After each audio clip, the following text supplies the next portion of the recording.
Fala galera, Maísa Balsan aqui. Hoje a gente tá aqui com o Jota Quest e vamos começar esse bate-papo falando sobre o novo álbum de vocês, que ganhou uma segunda parte agora, com 9 faixas inéditas e algumas parcerias também. E eu queria saber, a ideia desse álbum desde o princípio era dividir ele em 2 partes? Como foi esse processo? Maísa, prazer estar aqui mais uma vez na Mix. Maísa, não era. Eu acho que a gente foi desenvolvendo essa sistemática ao longo do caminho. É um álbum diferente de todos os outros que a gente fez na vida, porque ele começa mesmo ali em 2019, no finalzinho de 2019. Eu sei que é muito tempo, pode parecer, mas é que aconteceria uma parada que ninguém esperava e transformaria todo esse processo, que foi a pandemia. Então a ideia toda era fazer 2021, turnê de aniversário, um disco de inéditas, e começou tudo ali. Com a pandemia a gente foi mudando, lançamos alguns singles e tal. Quando os shows voltaram, a gente priorizou uma turnê que precisava celebrar, voltar para a estrada, sentir energia. Aí retomamos o álbum, pegamos aquele material todo que a gente tinha, algumas coisas tinham ficado meio para trás, vamos gravar tudo de novo, chamamos o Rick Bonadio, Rick, vamos acabar esse álbum aqui com a gente. E aí recomeçamos mesmo, pegamos do começo, viemos inclusive para São Paulo, há muito tempo a gente não saía do nosso estúdio em BH. Rick foi para lá primeiro, depois a gente veio para cá. E aí a coisa foi chegando nos finalmente. Em outubro do ano passado a gente lançou o volume 1, a primeira metade, e não era para ter demorado quase um ano para a gente lançar a segunda, não era. Mas acabou acontecendo porque aí veio o show do Allianz Parque no meio da história toda, que também foi filmado, gravado, e vai virar um registro.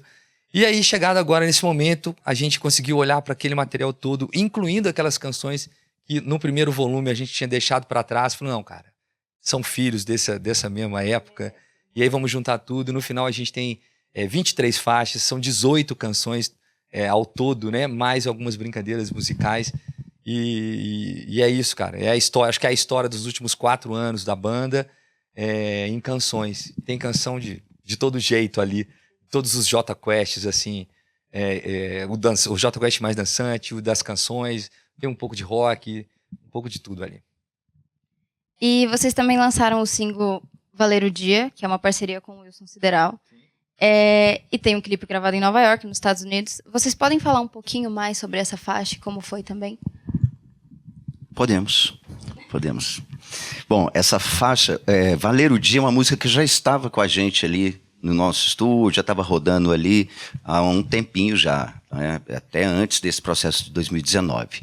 E quando a gente começou, então tá, vamos começar a ver o material que nós temos para a gente poder elaborar o nosso próximo álbum, isso no final de 2019. Tava ela ali já. Então, para nós, ela já é uma música bastante conhecida e tudo. É um hit. E a gente, bom, enfim, mergulhamos nesse processo, veio a pandemia, deu essa pausa.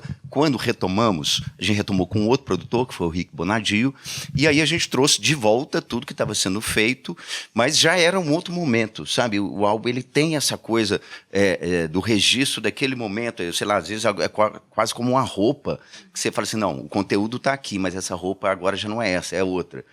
E a gente foi juntando essas músicas todas, chegou nesse momento lançando o volume 2 agora, nós optamos por ela, a gente estava em Nova York, nos Estados Unidos fazendo alguns shows, e a gente aproveitou um dos dias que a gente ia estar lá de folga, gastando em dólar, naquelas coisas maravilhosas lá.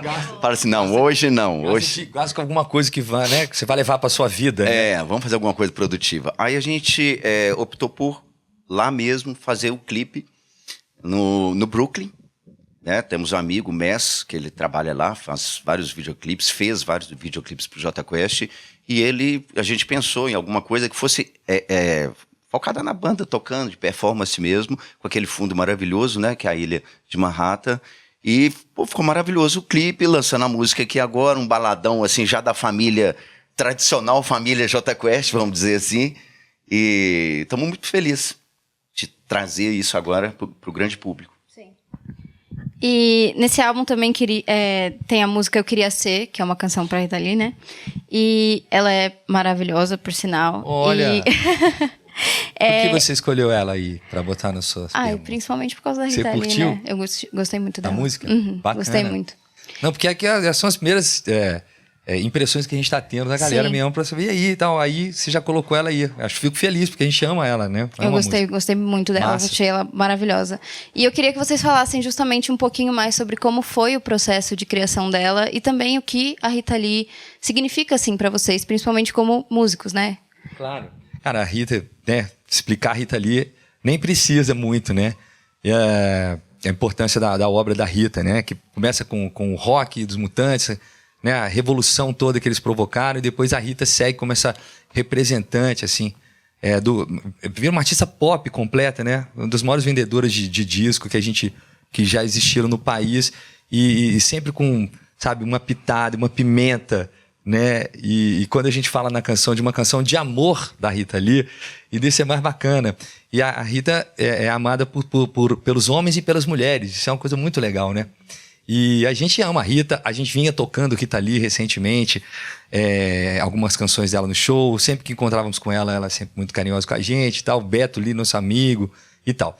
Mas a história da música é muito legal, porque é a chegada do Serginho, do Sérgio Brito, dos Titãs, como parceiro, que ajuda isso a acabar de acontecer. Essa canção do Marco Túlio, a gente já estava mexendo com ela há algum tempo, né? Ela é uma das mais recentes do processo todo.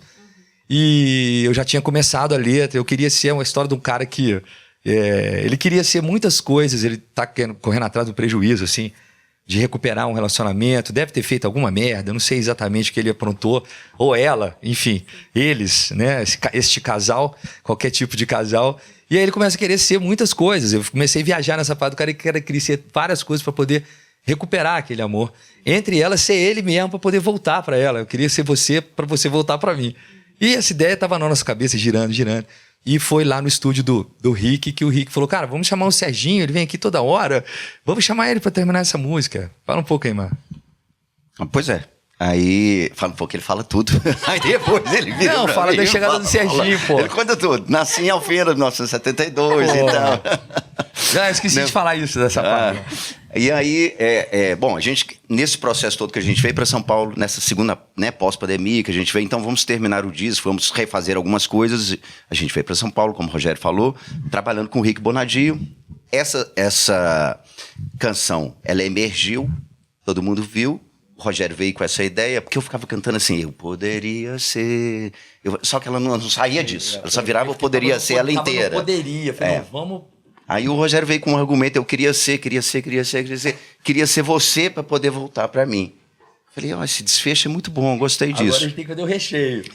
E aí a gente, nesse processo, né, de elaborar, de finalizar a canção, a letra e tudo mais, com o Rick Bonadio, ele sugeriu o Sérgio Brito, todos nós somos muito fãs desse eterno titã, né? E ele veio e compôs junto com a gente e abraçou a causa. E aí, nessa ocasião do encontro, o Sérgio, a gente, depois que falou sobre a letra, sobre a ideia, ficamos ali batendo um papo, começamos a falar da Rita.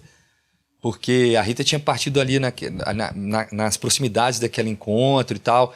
E o Sérgio gravou com a Rita, ele tem uma música linda e tal. Ele tinha tido essa experiência com ela. A gente ficou falando dela um tempo, sabe? E eu acho que quando ele chegou em casa pra fazer, ele falou, daqui uns 2 dias eu mando alguma coisa aí pra vocês, vou ficar pensando aqui. Quando ele mandou, tava lá uma canção de amor da Rita Lee. Eu falei, nossa, Serginho, mas que massa. E aí, daquele momento pra frente, falei, cara, a música que chamava Eu Queria Ser e tal, não sei o quê, ganha. Falei, isso é uma homenagem pra Rita, vamos oferecer essa canção pra ela. E aí eu acho que, sabe, acho que foi a cereja do bolo, sei lá como é que a gente pode falar isso, e sentir real, assim, que a Rita tava de alguma maneira presente com a gente ali nessa canção, dando uma assinatura, dando uma benção. Sabe? Não só para essa canção, mas para a gente tem uma relação muito boa com ela mesmo. É muito lindo, é verdade. E como vocês também falaram, já mencionaram, né, a última turnê de vocês, que vocês celebraram 25 anos de carreira. E qual é a lição mais importante que vocês aprenderam durante toda essa trajetória de vocês?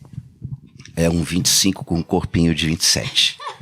Tá? Mas lá em BH estão falando que é 30 já. Mas não exagera. Fala pra ninguém, não. BH tá muito longe. Olha, isso aí é uma pergunta muito pessoal, né?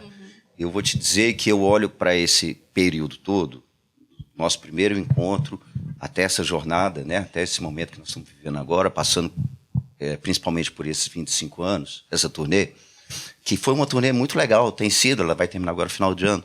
Eu acho que tem muitas, entre erros e acertos, tem muitas vitórias aí. Primeira vitória é você optar pela música e conseguir fazer dessa paixão, sabe, o seu ganha-pão, vamos dizer assim, o seu trabalho, né, o seu motivo maior ali do dia a dia.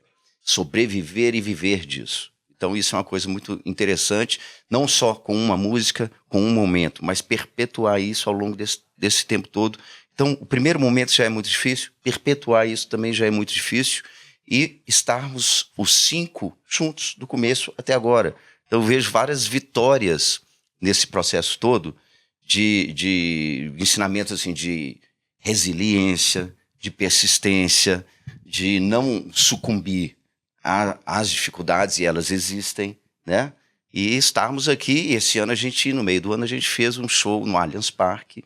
Então, assim, sem um apelo do tipo, estamos voltando, vamos acabar, coisa desse tipo. E nós botamos lá 35 mil pessoas.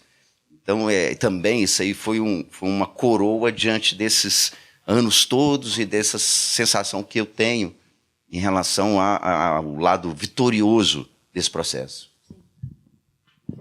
Concordo, com certeza. É isso mesmo. Eu acho que assim, a gente deu um foco na turnê mesmo, assim, que começa depois de pandemia, depois de tudo. A gente começou ali no segundo semestre de 22. Então são 2 anos e um pouquinho que a gente tem agora. Quando terminar, vão ser 30 meses. Cara, a gente começou tocando nas casas clássicas e acabou tocando nos estádios. Foi uma coisa mais linda do mundo. Mais de 1,5 milhão de pessoas assistiram esse show já, contando os shows que a gente fez, mais as festas populares do Brasil afora e alguns festivais que a gente participou. Muitos ingressos vendidos, muitas coisas aconteceram. No meio desse caminho, a gente lançou esse disco, que tem um monte de música nova, trazendo um frescor para a banda e tal. É uma sensação de sentir que tá vivo, que a banda tá em atividade, que a banda tá produtiva, que, sabe, parece que começou tudo de novo, não é à toa que o disco chama De Volta ao Novo, que é isso, a gente tentar encontrar dentro da gente aquela chama, fagulha que fez a gente, vamos montar uma banda, depois, vamos montar uma banda para fazer não sei o quê, vamos fazer o nosso primeiro disco. E você ficar reencontrando isso, um propósito de vida, é uma coisa muito legal. E a caminhada da turnê, o crescimento dela, todos os parceiros que chegaram, as pessoas que ajudaram e tal. Galera da imprensa que sempre vai pôr pra caramba, galera de rádio, galera, vocês são demais e tal. Que vem... a gente sente isso tudo se solidificando demais, sabe? E enche a gente de energia e de vontade de continuar e fazer mais e fazer melhor e aprender. A gente evoluiu demais, né? Nem tudo saiu como a gente imaginava, mas muitas coisas nos surpreenderam absurdamente também. Então, vamos mais. É isso aí. É isso. E mais ou menos na mesma linha, assim, do que vocês mais se orgulham na trajetória construída até aqui da banda de vocês? E agora? Eu acho que a resposta é muito parecida, muito próxima. O que eu acabei de falar aqui, eu acho que nós estamos falando da mesma coisa, sabe? São as coisas que nos fazem sentir vitoriosos, né? As virtudes desse processo, que não é fácil, tem seus altos e baixos, lógico. Então isso nos faz sentir orgulhosos, né? De termos conseguido chegar até aqui. O que será o dia de amanhã, a gente continua não sabendo. Mas são vitórias e vitórias no meio de batalhas e batalhas. São algumas vitórias que elas são maiores, elas são mais simbólicas, elas nos trazem aqui, que elas nos fazem refletir sobre tudo isso. Quando a gente começou, eram 5 caras morando com pai, com mãe, sabe? Que ela não tinha um passarinho para dar água. República. Né? Então, era uma coisa assim, eu já salvei ele umas 3 vezes na vida. Então, foi só um parênteses, mas eu já fechei o parênteses. Deitado na sarjeta. Hoje em dia, todo mundo tem as suas famílias, as suas respectivas casas, sabe? Então, é um processo longo. Todos os filhos nasceram em torno desse projeto, né? A famosa J-Creche, que não para de crescer. Então é isso. Eu acho que isso nos deixa, nesse momento, se a gente olhar para trás um pouquinho, aliás, esse é um ato que eu não gosto de fazer muito, mas de vez em quando não faz mal. Eu acho que tem muita estrada pela frente para ficar olhando muito para trás, entendeu? mas quando a gente dá uma olhadinha, uma piscadinha assim para trás, a gente vê chegar até aqui foi muito vencedor para cada um de nós e por todo. Então isso nos deixa orgulhosos. Assim. Não, Fecha com o Mar, eu queria deixar, eu acho que o que fica, que se a gente, né, a gente não sabe o dia de amanhã, ficam as canções e ficam as vivências, né? O que a gente, no nosso vídeo de 30 anos, tem uma parte que a gente fala disso, né? Que quem, no caso de uma turnê ou dessa história toda, quem teve com a gente num show, teve ali com a gente, vivendo aquilo tudo, são sensações e lembranças que você vai levar. Uma canção que marcou sua vida num determinado momento, um bom momento, um mau momento. São, né, meu pai fala isso, que as coisas que mais fazem a gente lembrar das coisas e tal, quando a gente está com saudade de alguma coisa, são as canções e os perfumes. Meu pai fala essa parada. Porque a sua mente sente aquele lance, falando, nossa, me volta tudo na sua cabeça. Isso é bacana, porque a gente pode não estar aqui mais, mas quando tiver um cara ouvindo ali a música e lembrando de alguma coisa, está lembrando de você. Então isso é massa. E em meio a várias bandas terminando, na opinião de vocês, qual que é o segredo da solidez do Jota Quest? Nós somos um animal em extinção, né? Não é? Um animal em extinção. E... Não, literalmente. Cara, eu acho assim, quando a gente fala do processo de bandas... primeiro que as bandas nascerem, os processos são outros, o mundo é outro, né? O rock vai acabar? Não é que o rock vai acabar ou vai continuar, não é isso, mas os processos que sempre levaram à formação de uma banda, os processos hoje são outros. Então, você tem um número menor de movimentos nesse sentido, ok. E você tem as bandas que ao longo do período aí, da trajetória, elas acabam, encerram, dão tempo, sei lá, alguma coisa desse tipo, vai dar saudade, depois volta. Tem esse processo todo, né? Eu não sei dizer, eu acho que cada banda das que a gente conviveu e convive, cada uma é um tipo de família diferente, entendeu? É um tipo de família diferente. Eu vejo claramente, assim, que cada banda com seus integrantes tem um tipo de relação e comportamento e produção e composição e, enfim, rotina com muitas diferente, variáveis, apesar né? de serem bandas, né? Então, essa ruptura entre elas, do jeito que elas fazem, no momento X ou Y, eu acho que é uma história muito particular de cada uma, né? Nós, dentro da nossa história, da nossa estrutura, da nossa criação, composição, construção de uma maneira geral, a gente tem se dado bem até hoje, até esses dias, assim. Ninguém matou ninguém ainda. Então, né? Enquanto houver Rivotril, a salvação. Putz, né? O Rivotril salva tudo, é isso. Não, tudo, a gente mandou, eu não sei, mas algumas coisas sim. A gente mandou instalar um detector de metais na entrada do camarim, entendeu? Pra não ter... Como assim? Detetor de metais, pra não entrar nenhum facão, nada. Agora é sério, uma cadeira. A gente tá parafusando as cadeiras. Entendi. Todas as cadeiras estão sendo parafusadas. Parafusa aí a cadeira dos meninos. Vocês são artistas consagrados que fazem parte da história da música brasileira, mas o que falta para vocês ainda? Assim, no sentido de quais sonhos vocês ainda têm? Boa! Cara, olha só, eu tenho sentido que a gente está em evolução. A gente já falou um pouco disso aqui. Acho que a gente está em evolução no estúdio, como compositores. Acho que a gente tem evoluído nesse sentido. A gente tem cada vez aprendido mais. A cada disco que você grava, você aprende.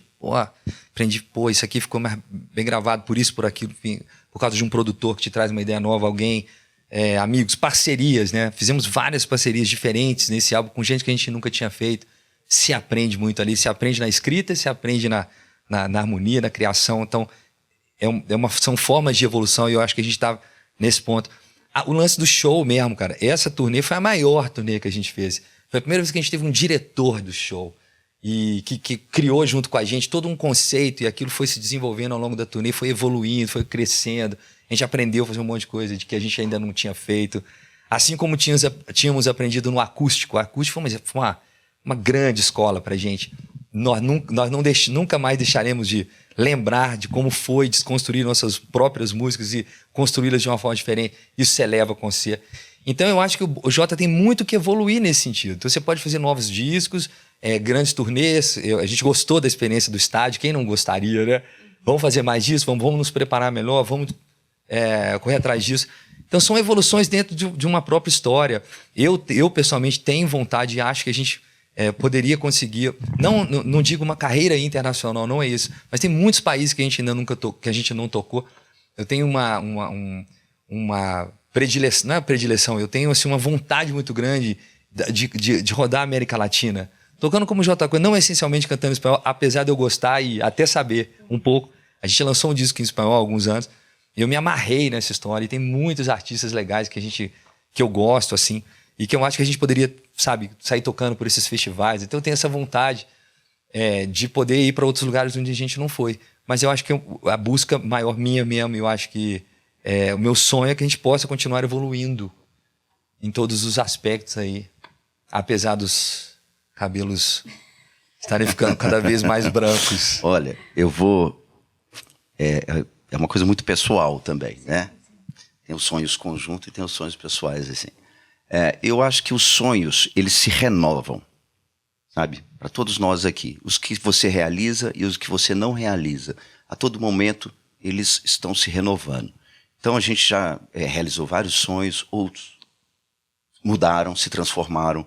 E eu acho que nesse momento, que eu penso muito assim, que eu acho que a banda vai comungar também disso, é o seguinte, é que o Jota Quest é uma banda que lançou seu primeiro disco em 1996. Então ele tem uma meia-vida nesse mundo analógico e ele tem uma meia-vida nesse mundo digital, sabe?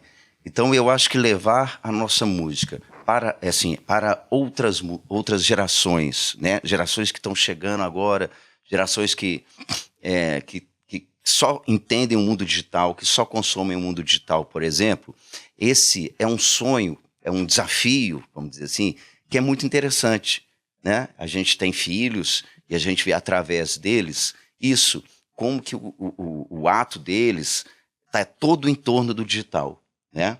Então, assim, respeitando todo o nosso público, mantendo todo mundo ali abraçado, mas você trazer para dentro uma nova geração, eu estou falando nova geração, nova mesmo, sabe? Que comece a enxergar isso, 5 caras tocando ali em cima, porque chega uma hora, quando eu falei do Animal em Extinção, e é mesmo, porque a gente acabou de ver um Rock in Rio aí, né? Com muita coisa diferente de tudo aquilo que a gente via antes. Então, de repente, o cara vai olhar para cima, peraí, mas tem 5 caras tocando? É isso mesmo? Mas precisa ter 5 tocando? O que é aquele na mão daquele cara ali? Que chama guitarra. E então, aquele chama baixo. Precisa dos 5 tocando? Pra quê? Então, assim, vai chegar um momento em que isso vai virar uma coisa extraordinária, né? Tal. E eu acho isso um barato. Esse é um desafio, mas é um desafio que eu acho que é muito legal de você, sabe? E buscar isso. E para isso você vai ter que se desenvolver de várias maneiras e pensar nisso, e viver isso. Então, isso é um das buscas, assim, desse momento. Boa. E, por último, vocês já falaram um pouquinho nessa última pergunta, mas falando sobre projetos futuros, vocês têm algum plano específico, assim, do que a gente pode esperar para o Jota Quest nos próximos anos? Dando um spoilerzinho, cara, assim? A gente tá terminando, aliás, sábado agora, depois de amanhã, a gente tem uma audição do DVD do Allianz. Vamos assistir com um sonzão bacana, ver como é que ficou tudo, já na reta final, para entregar esse registro pra galera. Tem um mini doc que vem junto daqueles dias ali, mas falando também um pouco de como foi a turnê, também dirigido pelo Mess, né? O mesmo cara que dirigiu o clipe de Valer o Dia. O diretor do show é o Tito, que é um queridaço, que a gente já tinha trabalhado junto em outras ocasiões, mas o Tito foi esse parceirão aí. Marcelo fez o som, Sussequinte. E eu acho que isso então, a gente está trabalhando no álbum, né? A gente está aqui muito por causa disso também. A gente tem canções para mostrar do álbum, a gente tem ideia de divulgar e tal. Agora, a coisa de turnê, cara, a turnê de 25 acaba agora, no final do ano. A gente tem uns shows no interior aqui, estamos termina no Rio, num dia especial lá e tal. E aí a gente vai dar uma descansada, janeiro, fevereiro, março e tal. Quando a gente voltar, aí a gente vai pegar. E a gente tem muitos projetos, assim, rodando. Estamos falando de várias coisas, de várias possibilidades. Mas foi muito intenso o J25. E a gente está olhando lá pro J30 ali, que é virando a esquina. E como eu falei agora na tua pergunta anterior, cara, que a gente gostou da brincadeira e a gente precisa se preparar ainda melhor e para que a gente possa vir ali na frente trazendo mais uma parada bacana pra galera, como foi essa J25, que é coisa que a gente também se divirta e seja maneiro e tal. Então precisa se preparar para isso também, eu acho. Eu pensei em algo mais filosófico, assim, mas é tudo isso que ele está falando mesmo. Eu tudo acho. que ele está falando. Não, ele está certíssimo. A curto, médio prazo, sobreviver, prosperar, procriar. Tá. Como é que é o negócio? Tá vendo? Caralho, arregaçou, mano. Como é que filosófico, tá vendo? Não, fala de novo. Frase de efeito. Agora só nos meus peguei. cortes. Agora só nos cortes. Só nos cortes de 30 Eu não segundos. peguei, não deu tempo. É isso, gente. Muito obrigada. Pode voltar?